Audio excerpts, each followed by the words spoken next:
147, 148, 149లో ఇంతమంది ప్రైవేటు వ్యక్తులకి భూదాన్ భూమి ఎట్లా రిజిస్ట్రేషన్ చేసినావు? పొంగులేటి శ్రీనివాసరెడ్డి గారు, మీరు రెవెన్యూ మంత్రిగా ఉన్నారు కదా, తుమ్మల నాగేశ్వరరావు గారు, మీరు చాలా సీనియర్ మంత్రి కదా, రాష్ట్రంలోనే ఇప్పుడున్న క్యాబినెట్ అందరిలో ముఖ్యమంత్రి కన్నా సీనియర్ కదా మీరు. మరి ఏం చేస్తున్నారు మీరు? ఇగో ఈ భూములన్నీ కూడా, అంటే ఈ 30 ఎకరాలేమో చట్టబద్ధం అవుతాయి, పేదలు ఇల్లు కట్టుకున్నాయి, కష్టపడి ఇల్లు కట్టుకున్న 30 ఎకరాలు ఇల్లీగల్ అవుతాయా? ఇక్కడ పొంగులేటి శ్రీనివాసరెడ్డి గారిని, తుమ్మల గారిని, ముఖ్యమంత్రి గారిని అడగదలుచుకున్నా. ఈ 30 ఎకరాల భూముల్లో భూదాన్ ట్రస్ట్ వాళ్ళకి భూమి 120 గజాలు 125 గజాలు ప్రొసీడింగ్స్ ఇచ్చింది. వాళ్ళ దగ్గర ఒరిజినల్ పత్రాలు అన్నీ ఉన్నాయి. వాళ్ళు దాని ప్రకారం వాళ్ళు అక్కడ గుడిసెలు వేసుకున్నారు, రేకులు వేసుకొని ఇల్లు కట్టుకున్నారు, డబ్బులు ఉన్న వాళ్ళు అప్పులు చేసి కొంచెం పక్కా భూములు కట్టుకున్నారు. మరి వాళ్ళు ఇల్లీగల్గా తప్పు చేసిండని కూలగొట్టినావు కదా పొంగులేటి శ్రీనివాసరెడ్డి, తుమ్మల నాగేశ్వరరావు. ఇప్పుడు ఏమంటున్నారు? మీడియాలో ప్రజలందరిలో వ్యతిరేకత రావడంతో ఆ భూమి ఆ ఇల్లు కట్టుకున్న వాళ్ళు అక్రమమని కేసులు పెట్టి జైలుకు పంపాల్సిన వాళ్ళు వీళ్ళు ఏం చేస్తున్నారు? భూమి పోతే భూమి ఇస్తారట, ఇల్లు పోతే ఇల్లు ఇస్తారట, ఇందిరమ్మ ఇల్లు కట్టిస్తారట, నష్టపరిహారం అయిన వాళ్ళకి 5 లక్షల నుంచి ఎంత నష్టపరిహారం అయితే అంత నష్టపరిహారం ఇస్తారట. ఈ పేద ప్రజల్ని మోసం చేసిన బ్రోకర్ గాల వసూలు చేసిన డబ్బులు కూడా ఇస్తారట.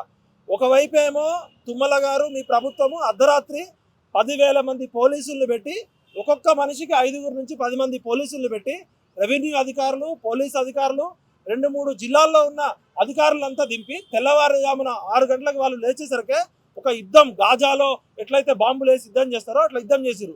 మరి నిజంగా వాళ్ళు తప్పు చేస్తే వాళ్ళందరి మీద కేసులు పెట్టి జైలుకు పంపాలి కదా. నువ్వు ఇప్పుడు ఏం చేస్తున్నావు?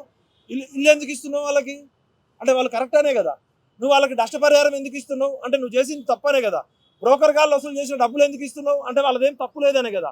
అంటే మరి అక్కడే ఇవ్వాలి కదా. ఇప్పుడు నా ఇల్లు అంబర్పేటలో ఉందండి, 25 లక్షలు. నాకు ఎవడన్నా పొంగులేటి శ్రీనివాసరెడ్డి వచ్చి నాకు 60 లక్షలు ఇస్తా అంటే ఆయన నా లాభం కోసం ఇయ్యడు కదా. 60 లక్షలు ఆయన తీసుకుంటుంటే అంటే ఆయనకు 40 లక్షల లాభం ఉన్నట్టే కదా.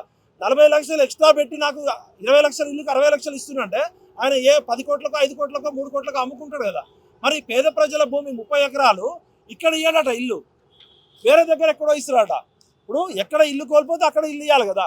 ఇది గవర్నమెంట్ భూమి కాదు, అది ప్రైవేట్ భూమి కాదు, అది పేద ప్రజలకి దానం చేయమని భూదాన్ ట్రస్ట్కి ఇచ్చిన భూమి. నేను ఆ భూదాన్ ట్రస్ట్ కల్వల రామచంద్రరావు గారికి ఒక విజ్ఞప్తి చేస్తున్నా.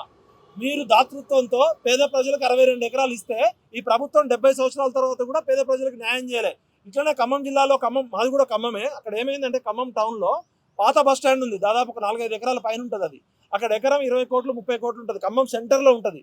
ఆ భూమి ఒక వైశ్యాసు, ఆయన పేరు గుర్తులేదు నాకు, ఆయన బస్టాండ్ కోసం దానం చేసిండు ఎప్పుడో 50-60 సంవత్సరాల క్రితం. అయితే గతంలో ఉన్న ప్రభుత్వం, టీఆర్ఎస్ ప్రభుత్వంలో పువ్వాడ అజయ్ గారు కొత్త బస్టాండ్ కట్టి ఈ పాత బస్టాండ్ని షాపింగ్ కాంప్లెక్స్ చేద్దామని, పాత బస్టాండ్ని కమర్షియల్ కోసం వాడుకుందామని ప్లాన్ చేశారు కొంతమంది. ప్లాన్ చేస్తే ఆ బస్టాండ్కి భూమి ఇచ్చిన దాతలు హైకోర్టుకి వెళ్ళి మేము బస్టాండ్ కోసం మాత్రమే ఇచ్చినాము, ఒకవేళ ప్రభుత్వం ఆ భూమి బస్టాండ్ కోసం వాడుకోకపోతే మా భూమి మాకు వెనక్కి ఇచ్చేయండి అని హైకోర్టులో కేసేసింది. అప్పుడు ఏం చేసిర్రు? ఇక తప్పనిసరి పరిస్థితి అయి ఆ బస్టాండ్ని ఖమ్మం రూరల్ బస్టాండ్గా చేసిర్రు, కొత్త బస్టాండ్ని ఖమ్మం అర్బన్ బస్టాండ్ చేసిర్రు. నేను కల్వల రామచంద్రరావు కుటుంబానికి వాళ్ళ మనవాళ్ళు, వాళ్ళ వారసులు ఎవరైనా ఉంటే, మీ తాతగారు 62 ఎకరాలు భూమిని పేద ప్రజలకు పంచమని ఇస్తే భూదాన్ ట్రస్ట్ ఫెయిల్ అయింది, ప్రభుత్వం ఫెయిల్ అయింది.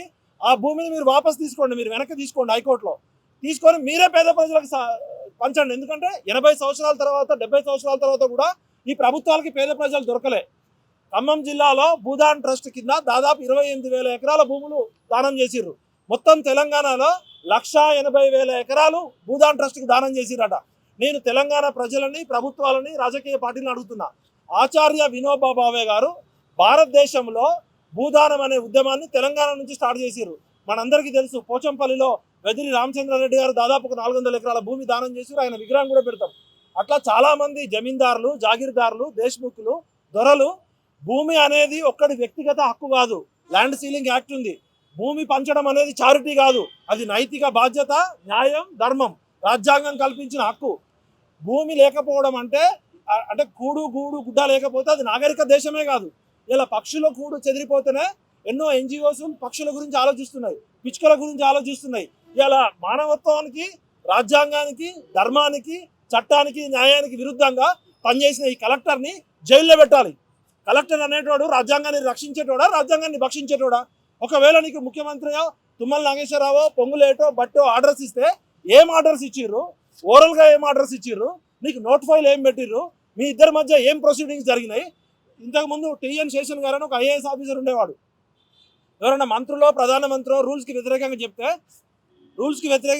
నేను చేయను సార్, ఇది రూల్స్కి విరుద్ధము, మీరు మీ పని మీరు చట్టం చేయడం వరకే, ఎగ్జిక్యూట్ చేసేటప్పుడు రాజ్యాంగాన్ని కాపాడాల్సిన బాధ్యత ఉంటుంది అని చెప్పి అలాంటి ఎంతోమంది గొప్ప గొప్ప ఐఏఎస్ ఆఫీసర్లు ఉన్నారు. వీళ్ళు ఐఏఎస్ ఆఫీసర్లా రాజకీయ నాయకులు కాళ్ళు పట్టుకొని ఐఏఎస్లు అనేటోళ్ళ?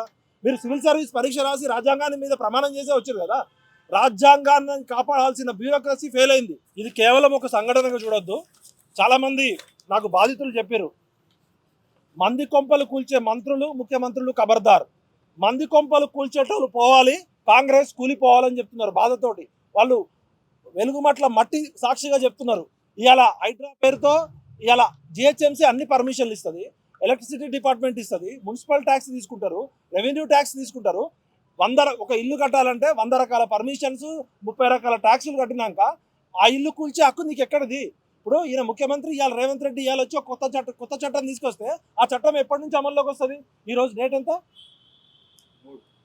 మార్చి 3, 2026. ఒకవేళ ముఖ్యమంత్రి గారు ఇవాళ చట్టం తీసుకొస్తే ఇవాళ నుంచి అమల్లోకి వస్తుంది. ఎప్పుడో 20 ఏళ్ల క్రితం కట్టుకున్న ఇళ్ళకి పాత చట్టాలు ఎట్లా అమల్లోకి వస్తాయి? ఇప్పుడు అప్పుడు బఫర్ జోన్లో లేని భూములు ఇప్పుడు బఫర్ జోన్లోకి ఎట్లా వస్తున్నాయి? అంటే మీకు కనీసం కామన్ సెన్స్ కూడా లేదు. Governance is a continuous process. ప్రభుత్వం అనేది కంటిన్యూస్ ప్రాసెస్. ఏ పార్టీ అధికారంలోకి వచ్చినా ఎవరు ముఖ్యమంత్రి అయినా కూడా పాత చట్టాలని గౌరవించాల్సిన బాధ్యత ప్రభుత్వాలకు ఉంది. పేదోళ్ళ ఉసురు తీసుకుంటున్నారు. వెలుగుమట్లలో జరిగిన ఘటనను ఒక గ్రామానికో లేదా ఒక సంఘటనగా చూడడం చాలా ప్రమాదకరం. ఇది ప్రజాస్వామ్యానికే విరుద్ధం. ఇది తెలంగాణలో భూముల భద్రత ఎంత బలహీనంగా మారిందో చూపించే ఒక స్పష్టమైన హెచ్చరిక. ఈరోజు వెలుగుమట్లలో జరిగింది, రేపు ఇంకే జిల్లాలో అయినా జరిగే ప్రమాదం ఉంది. ఇది ఒక ఘటన కాదు, ఇది ప్రమాదకరమైన నమూనా. ప్రజలారా మేల్కొనండి. ప్రజాస్వామ్య పాలన కూలిపోతున్న సంకేతం ఇది. వెలుగుమట్లలో కనిపించింది పరిపాలన కాదు, అధికారవాదం, అహంకారవాదం. ఇది ప్రజాస్వామ్య వ్యవస్థపై ప్రజల నమ్మకాన్ని తీవ్రంగా దెబ్బతీసే పరిస్థితి ఏర్పడ్డది. బ్యూరోక్రసీ అనేది నియంత్రణ తప్పిన పరిస్థితి. ఐఏఎస్ ఆఫీసర్లు, గవర్నమెంట్ అధికారులు ప్రజలకు సేవ చేయడానికి నియమించబడ్డారు. ప్రజల చేత, ప్రజల కొరకు ప్రజలే పరిపాలించిన ప్రజాస్వామ్యంలో మీరు ప్రజల జీతగాళ్ళు, వీళ్ళు ప్రజల జీతం తీసుకునే సేవకులు, ప్రజాప్రతినిధులు. అలాంటిది ప్రజలు ప్రశ్నిస్తే పోలీసు బలగాలు, హక్కులు అడిగితే బుల్డోజర్లు. ఇది పాలన కాదు, రాక్షస పాలన. ఇది భయంకరమైన విధ్వంసకర పాలన. జిల్లా కలెక్టర్ పాత్ర నైతికంగా విఫలమైండు. జిల్లా కలెక్టర్ ఒక పరిపాలన అధికారి మాత్రమే. ఆయన జిల్లా మెజిస్ట్రేటు. ఆ జిల్లాలోని ప్రజలందరి హక్కుల రక్షకుడు కూడా. వెలుగుమట్టలో ఆయన పాత్ర ప్రజల పక్షాన కాకుండా కన్నీటి బొట్లు కార్చే ప్రజల కన్నీళ్లు తుడవకుండా ఆ ప్రజల జీవితాన్ని చీకటి మట్టల్లోకి పాలదోరిండు. చట్టం పేరుతో ప్రజల గౌరవాన్ని, ప్రజల జీవించే హక్కుని, ప్రజల స్వేచ్ఛని, ప్రజల ఆత్మగౌరవాన్ని దెబ్బతీసిన నరరూప రాక్షసులు వీళ్ళంతా. చట్ట ప్రక్రియను ఉద్దేశపూర్వకంగా పక్కన పెట్టిరు. చట్టంలో పేర్కొన్న ప్రక్రియలు అలంకారాల కోసం కాదు, ఫైళ్ల కోసం కాదు. ముందస్తు నోటీసులు లేవు, అభ్యంతరాల వినికిడి లేదు, డిస్కషన్ లేదు, డిబేట్ లేదు, డైలాగ్ లేదు, రికార్డుల పరిశీలన లేదు. ఇవన్నీ కూడా దేనికోసం ఉన్నాయి? కలెక్టర్ దేనికోసం ఉన్నాడు, మంత్రులు దేనికోసం ఉన్నాడు, ఆర్డీఓ దేనికోసం ఉన్నాడు, ఎంఆర్ఓ దేనికోసం ఉన్నాడు, పోలీసులు దేనికోసం ఉన్నారు? పేద ప్రజల జీవితాలను విధ్వంసం చేయడానికి ఉన్నారా? పేద ప్రజల హక్కులు కాపాడడానికి ఉన్నారా?